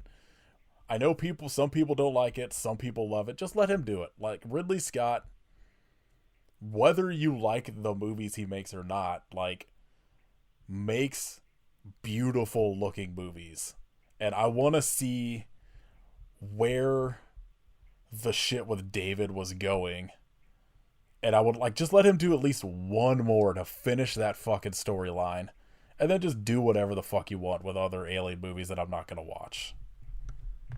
Put Jared Leto in the Xenomorph costume. I don't want him. And give him the Italian accent. I want to see fucking Jared Leto somehow do his method acting bullshit as a Xenomorph. No. Just like crawling around set and hissing at people. He gets legit plastic surgery to get like a Xenomorph head. Oh my god. You know what? If I don't have to look at his stupid face anymore, please do it. That'd be fucking incredible. Yeah. I would like that. That might be the only thing that would make me like him in any capacity. But yeah, I don't know. Like I don't understand like why we need like the series, like whatever. I don't know. There just seems to be like a lot going on.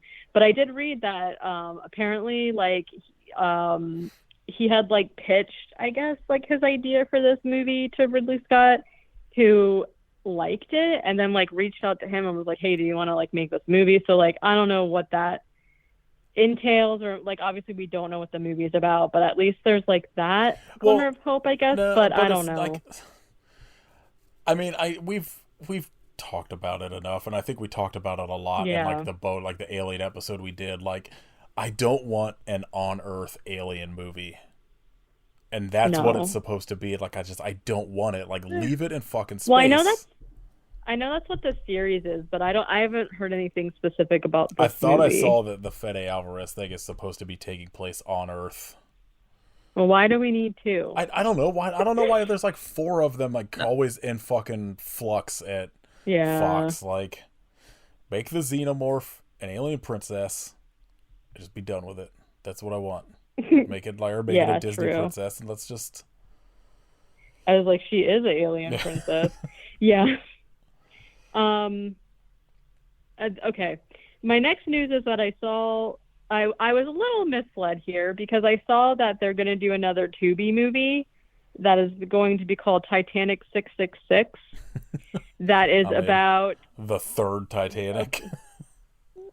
That is about them being on like a recreation of the Titanic and like visiting the Titanic crash site or sink site or whatever, and then like things happen. I think it's gonna be like a paranormal type thing, but then it was like with Asylum making the movie for them, and I was like, God damn it. Asylum already did like, I think it's called like Titanic 2010 or some shit like that, or it might just be called Titanic 2. So well, it's once Titanic when you've officially hit the point that like Asylum is only doing sequels and remakes to shit they already did, like yep. So I don't know, no hints of Joey Lawrence being in it, but we'll see.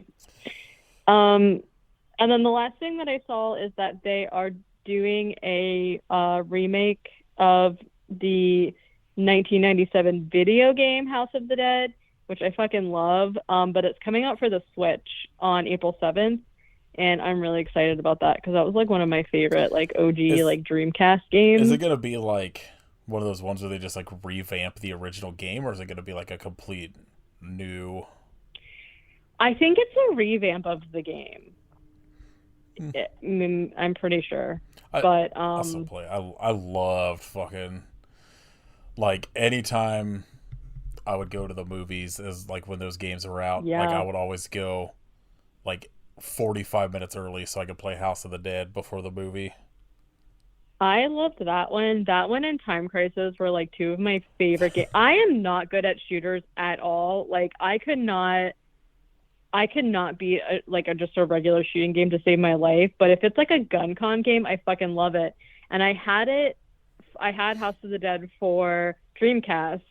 I had the gun for it too, but then like I either played it so much or it got messed up in a move. I'm not really sure.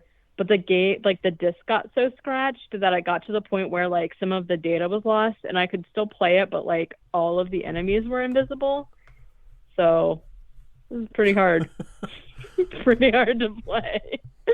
But anyways, I'm just really excited that they're like releasing some of the stuff, some of that kind of stuff like on the Switch now, because I feel like, listen, I love my Switch, but I personally feel like there aren't a ton of games.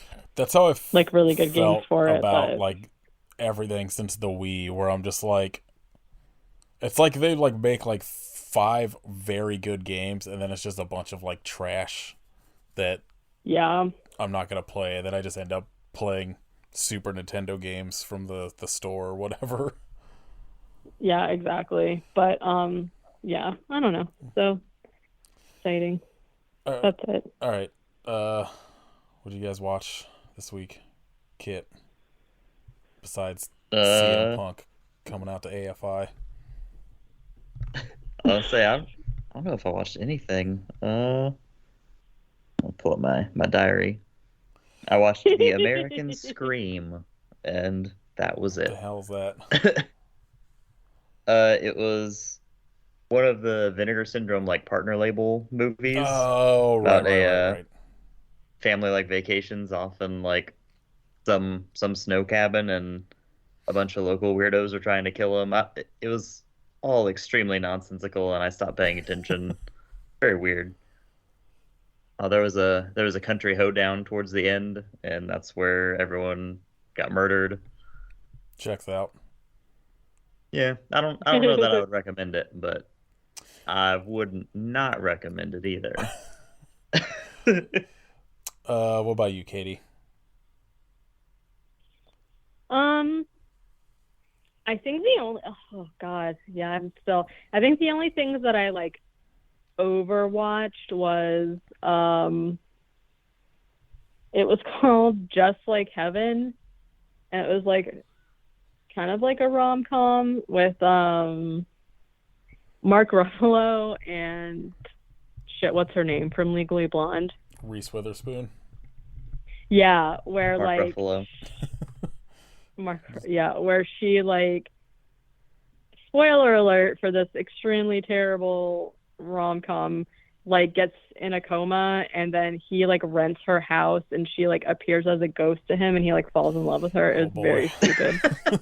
Yeah.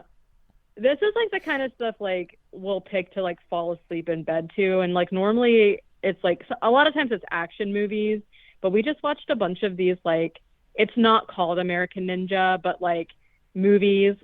We were like on a kick where it's like all these really terrible action movies where it's like white people are quote unquote ninjas. So it was like American Ninja, which I talked about, but then there was this other one, and I can't remember her name, but she was like a lady martial artist who was like fucking kick ass. She was like super high level, like real martial artist, but then she like made all these like Lifetime-esque movies where like she just beats people up in it, and they were just I'm like, all right.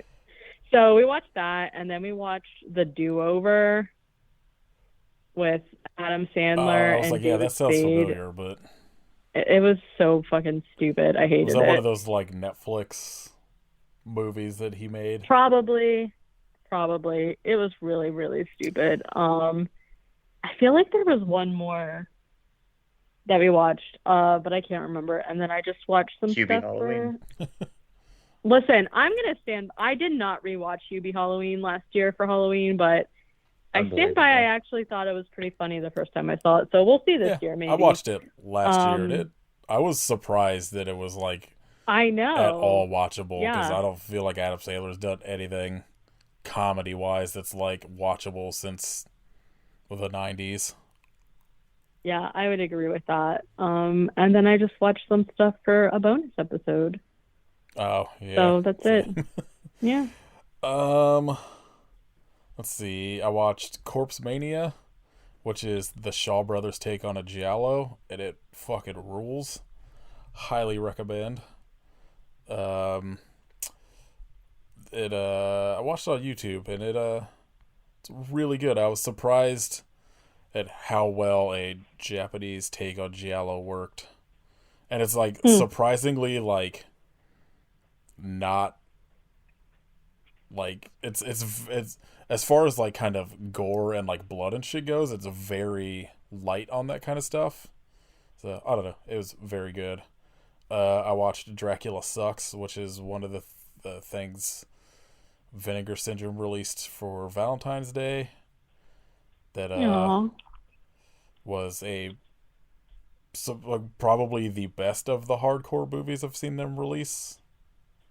Or that I've at least blind bought that was pretty good. It's just the story of Dracula, but with people fucking in it. Wow. Let's see. I watched Critters 1, 2, 3, 4, a new binge, and then Critters Bounty Hunter, which is a short the guy who did Thanksgiving made on his own. Wow. All not great, but totally watchable. I also just found Critters 1 through 4 on DVD at the thrift store. So Hell yeah. I can watch Awesome. it whatever the fuck I want. I rewatched Chopping Mall, still good. Earth Girls Are Easy, still the best. Amazing. Rewatched Alien and Prometheus. Rewatched Suspiria twice. Suspiria is apparently going to be my comfort movie this year, like The Void was last year for some reason. Then, like Katie said, I watched 2 movies for a bonus episode that's coming soon. One of them not great. I wasn't gonna say anything, but yeah. Oh yeah, well I've one of them is my reviews on Letterboxd. The first time I watched it was I can't believe I watched this whole movie, and the second time was I can't believe I watched this whole movie a second time. Yeah. I mean, I don't know, fuck it. We're gonna be doing The Ogre and Black Demons, which are both Demons 3 somehow. Black Demon's not great, gotta say. No. Real bummer that was Umberto Lenzi's final movie. Yeah, I'll save my thoughts for the bonus episode. All right, shout outs. Katie. Oh man. Oh shit. You go first. Oh shit. Jeez.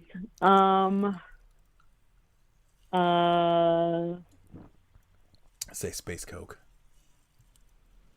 Oh, I did. Oh, you know, It's like Starlight Coke. Something like Starlight Coke. What is that supposed to be? What is it supposed to taste like? I received 48 of them at work today. I don't know what the fuck they are. I asked the Coke guy, and he was like, "I don't know." It man. literally says it's space flavored.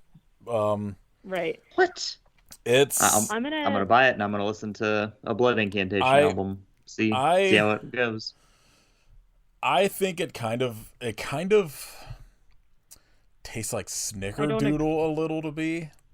Sick. No. It kind of tastes like vanilla. It mostly tastes like vanilla Coke is what I got. No. And then there's like a bit of cinnamon is what it tastes like to me. That sounds tight. Caitlin said it just tastes like marshmallow.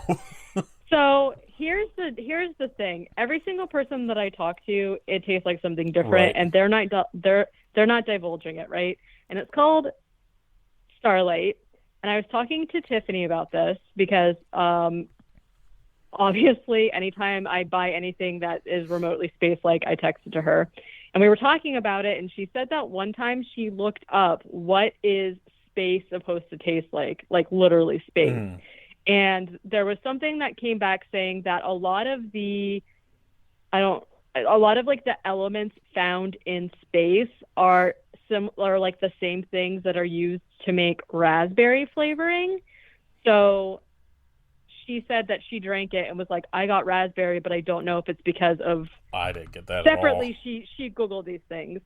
I think that the things that I think personally that it tastes like cotton candy. It's also red. It's a very cool color. It's very weird because in the cans, it's like that weirdish pinkish color.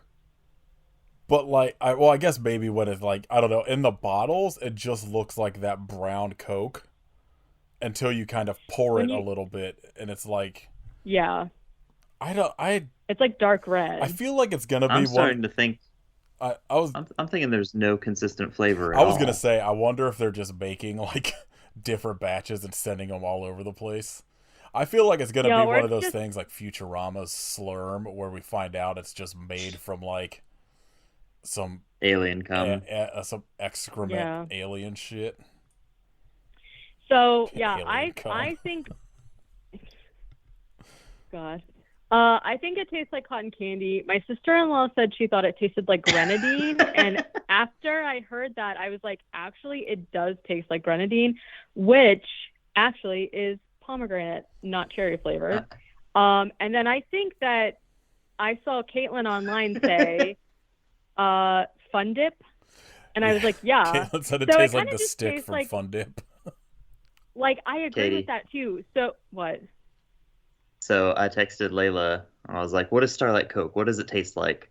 And she texted me a picture and was like, I'm about to find out. Okay. And she just texted, it tastes like burnt cotton candy. So that's 2 for cotton candy. All right. I love it. Oh, burnt or not. Like marshmallow, but like the jelly bean flavor, not actual marshmallow. Yeah, it's like off-brand version. Like, which is all which is what that Fun Dipstick tastes like marshmallow to Like me. So that's why I was like, yeah, Fun Dipstick. like Dipstick. I feel like if I drink it with vanilla Coke, it's just like vanilla Coke with an extra flavor added to it. But I can't tell specifically what that extra flavor is.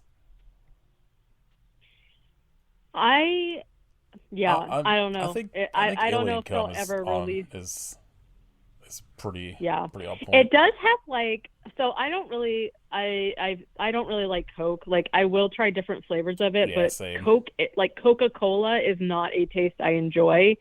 And I did try though, and the reason I don't agree with, I don't get cinnamon at all, but I did try the cinnamon Coke when that was out, and like I actually liked that one too. And I don't mind vanilla Coke as much. Like definitely a Diet Coke person, but I like don't really drink soda at all. But it's not bad. We bought the mini cans, and I've had two. Yeah, same. And I also made one as a mixed drink with whiskey, and it was good. So if I'm drinking it, it's fine. But yeah, I don't know. It's really interesting. I don't know that they'll ever. Somebody will figure it out, like what's actually in it. Cause But are they gonna be like, yeah? no, I it mean, like Sausage. yeah, it's Soylent Green. I assume. Andouille sausage. Ew. It's hot dog water. It does taste kind of extra sparkly too. So I don't know. It's fine. Two mini cans I think will do it for me. I don't know that I'll keep drinking it because it is really sweet, of course. We have like but 8 cans left that I'm just like, I don't know if I'm gonna get through these. Yeah, we like but, it's the only my store, like the only way we had them for until like last week was just those mini can 12 packs. So I was like, oh fuck it, I'll buy one of these. Even though I don't remember if I paid for it. I may have stole them. I don't remember. But like, and then after I got it, I was just like, oh, of course now you get in just like the single bottles I could have tried instead of buying this fucking 12 pack. Yeah, so like the only reason we got it is because I didn't realize that I saw somebody online like, oh, I found one and like taste tested it, and I thought that maybe it was one of those like super limited release things. So we just saw it as the mini cans and we're like, okay, fuck it, sure, we'll get it or whatever. And I would have personally much rather, I mean, I'm not the only one that's going to drink them though, so it's not like they're going to go to waste, but definitely an experience, so I don't know. Well, I don't. Was that going to be your real shout out? No, but I don't really have any. Oh, you know what? My shout out is actually food related still. I got key lime pie M&Ms, and I'm in love with them. They're so good. They taste interesting, just like key lime pie. They taste even better than the key lime pie Kit Kats, which I really liked. So if you're a key lime pie fan, definitely get them. They're so good. Hell yeah. What about you, Kit?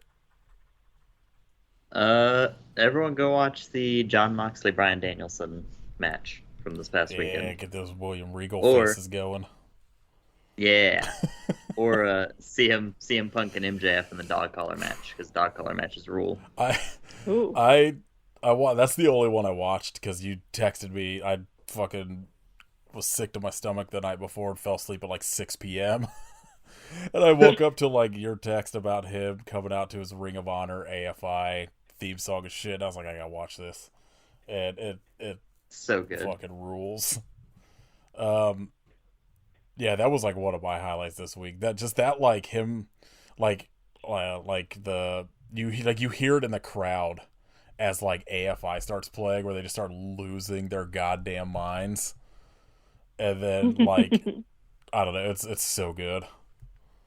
Things like that just wrestling. rules. Wrestling's the best. It's very interesting watching like because I don't watch any of it like consistently. I'll just kind of check in periodically, just like see what happened on like Twitter or like if you text me and shit. And so it's just very interesting watching reactions to shit that happens on AEW compared to WWE, where it's just a lot of confusion on WWE and just either weird people that are just like all the AEW stuff just seems so fun, and then it's just like you'll get a bunch of people being stoked, and then there's that like just minority part of the crowd that's just like, this isn't as good as what Vince McMahon does, and I'm like, well, McMahon doesn't do anything good, so I also I fell down a hole of Keith Lee tossing people like fucking rag dolls. Oh my Have you god. seen the clip of him throwing Orange Cassidy out of the ring into like a crowd of Yes, people? because I watched it live and he went to throw him, and Orange Cassidy goes so much It's further than where everyone insane. is. It's like, oh my god, he's I dead don't. now. I also watched something about like where like Keith Lee was just like it's just the most insane athlete big dude of all time, just like jumping over people as they're running at him, and like it's wild how that dude moves.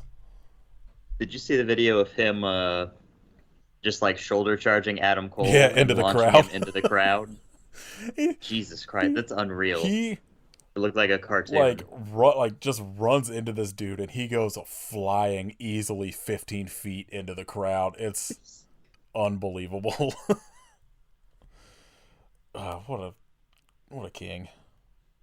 It's I love him. insane that WWE just like couldn't figure out something to do with him. It's crazy. Like so many of those guys. Like what? You could have literally made him the new Goldberg of just giving him an undefeated streak of just stomping on everybody, and it would have worked. But they also fucked up Asuka pretty fucking bad, so they're the worst. What was that? Oh yeah, the match that was your shout out was the matches. I forgot. Yeah, so shout out. What the fuck? I'm watching the Keith Lee Adam Cole game. That's so good. I just sent it to the group chat. Everyone enjoy. Guess I'm gonna say, yesterday, the band To Be Gentle released like their first full length in a bit, and it's real fucking good. If you're a fan of old Deaf Heaven, Screamo, it's probably your shit. There's also a new Greg Puciato album coming out, and the first song from it. Oh yeah, rips. I'll say that like synthwave track or whatever he Yeah. dropped. So good. He's doing some cool shit with his record label, Federal Prisoner. Like just like a bunch of weird noise shit they're releasing. I don't know. I'm into it. Kind of excited to see what that label does in the future. Like they're releasing Sore Dreams album, which is Dylan and I think the guitar player from Full of Hell just doing weird noise shit. Like there's some weird industrial noise dude called Dream Crusher from New York that he's releasing. Then he's also like somehow releasing like a reissue of a Poison the Well album. Like I don't know. It's interesting. God, this fucking GIF rules. It's so good. Keith Lee's a fucking monster. Alright. Next week, what was it, Katie's pick? Yeah, because we just did Devil's Ring. Yeah. So, what are we doing, Katie? Okay, next week we are doing 1987's The Gate. Hell yeah, I've watched this in a while. I watch it. It's definitely, I don't watch it every year, but I do usually watch it like every 2 years at least. And the last time I watched it was like the year before last, and it still held up. It is free to watch on YouTube, Tubi, Vudu, Amazon. I think that's it right now, but it is Vudu for free, Tubi, Prime, Roku channel, Hoopla and Canopy, which are those like library things. Yeah, it's kind of hard to miss. So definitely accessible if you. Yeah, it's probably been like maybe 8 to 10 years since I watched it. I'm excited to give it a rewatch. It had been on like my like, oh, I should like rewatch this again soon thing, and then you'd said like, oh well, we for this talking about like doing it for good movies, so I was like, okay, I'll put it off. Oh, I don't know if I ever watched the sequel. I might watch the sequel too. It's pretty decent. Yeah, I've only seen it once, so I'm not going to speak to it, but maybe I'll watch it also. We can talk about it a little bit. Yeah. All right, yeah. Watch The Gate. Next week there's about 15 movies called The Gate, so just pick one. It might be the one we're talking about. Yeah. See if it syncs up. I'm gonna watch Wishmaster 3: Beyond the Gate. Oh, Yeah, Beyond well, the Gates of Hell. might as Directed well watch by all the somebody named Wishmaster Chris movies. Angel, that I assume is the cool Chris Angel. The Mind Freak. Yeah. I hope so. Oh my god, I hope That'd so. be incredible. He just shows up, like, from the sky in pleather. Love it. Yeah. I'm in. Chris Angel, direct more horror movies. Alright, if you want to support us, you can join our Patreon at patreon.com/IWSufferPodcast. Go listen to us talk about toilet movies, and then our upcoming Katie and I talking about the next two Demons Cinematic Extended Universe movies. Luckily, getting the worst one out of the way in episode 2, and then the rest are great. Well, I believe. There's 2 of them I haven't seen, but Cemetery Man I've never heard anyone talk bad about, and Demonia is a Fulci movie, so it's probably at least watchable. Yeah, we'll find out. It's got to be way more watchable than almost any of the Amityville movies. Oh, yeah. So. I saw someone posting some shit on Twitter about the Amityville movies, and they're like, how are there 50 of these? And I was like, yeah, I'm going to say don't watch anything after like 10. I saw somebody post about how they were like, wow, they were watching Amityville Dollhouse, and they're like, this movie is way hornier than I expected. I was like, yeah, I could pretty much say that about almost any of them, and I've watched like 20 at least, so it doesn't get any better. I'm so mad that like somebody is finally doing the dumb shit take of Amityville in space, and it's fucking Mark Polonia. Took like 40 movies. Because how many? Yeah. Like, it's also, I already know what's going to happen, is it's not going to be tied to Amityville whatsoever, and I'm just going to be mad when I watch it. It's probably also not even in space. No, I guarantee it's going to be like a generic ass space movie. Like it's going to be a haunting in space, and then they'll just maybe be like, oh, one of these people visited Amityville once in their life. Fucking jerks. You can get merch at our Store Frontier shop. Leave us a rating on Spotify and a rating and review on iTunes. Tell us. Only if it's good though. Tell us a review. Don't be leaving us bad reviews. Yeah, I don't think anyone's left us a bad review. Just one person left us like No, a they 4 haven't. or something. I haven't. I'm just putting it out there. I want the review. I want you to tell us. Just tell us how your head is. I'm just gonna leave long silence. Like, what? I was like, what? Well, all right, no complaints so far. That's all I want. I just want a review that just says no complaints so far. All right. You can follow us on Instagram at I Hope You Suffer Podcast. Follow Kid at Hidden Kitstery. Follow Katie at Werewolf Face. Go listen to my other podcast, 8K Movie Club. Go watch The Gate for next week. I hope you Algonquin Buffer. butt gonk. Gonk. I hope you buffer. I don't know. I was like, what? That's what I should have been like, I hope you.